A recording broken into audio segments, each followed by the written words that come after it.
be like you.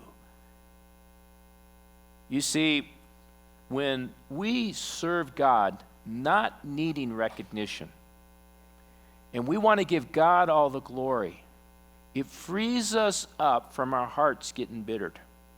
It frees us up from being offended because we're not being noticed or we're not being treated right. It frees us up that we can freely serve, that we can freely give as God has given us.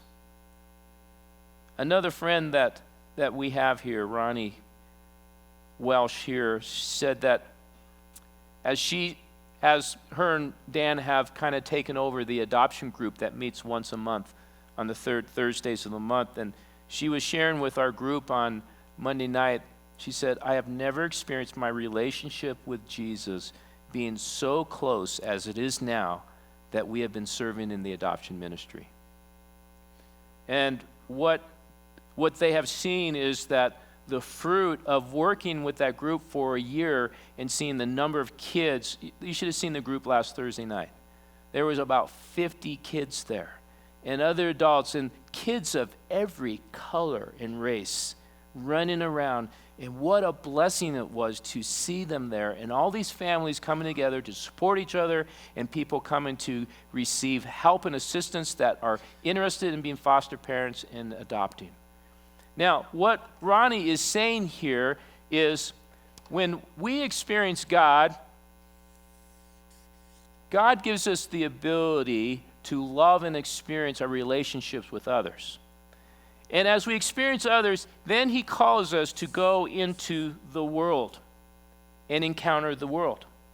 But the greatest thing that happens is after we do that is we encounter God in a deeper way. It's a cyclical kind of an experience.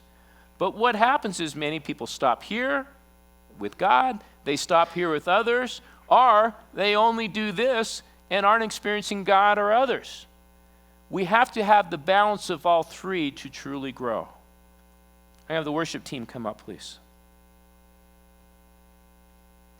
The question I want to throw out there for all of us is, what's God writing in your life? What story is he writing through you?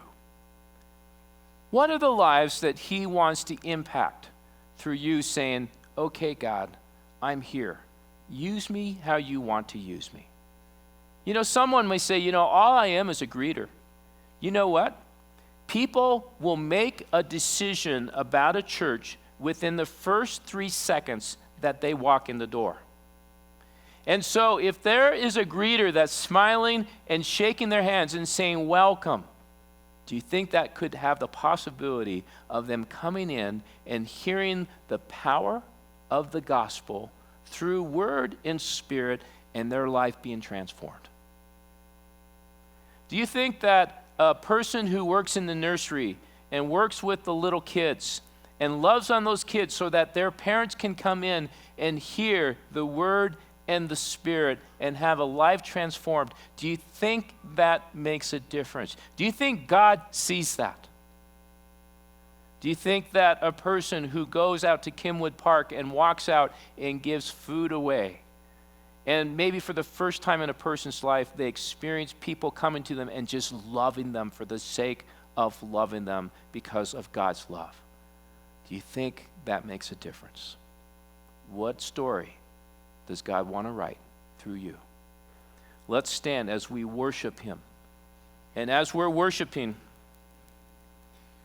for those of you that have been serving, let's worship God in thankfulness and gratitude for the great things he's done. And for those who haven't been serving, as we worship, ask the Holy Spirit to speak into your heart of where you are in the process, and if he would maybe now say to you, it's time to jump out of the nest. Let's worship our great God.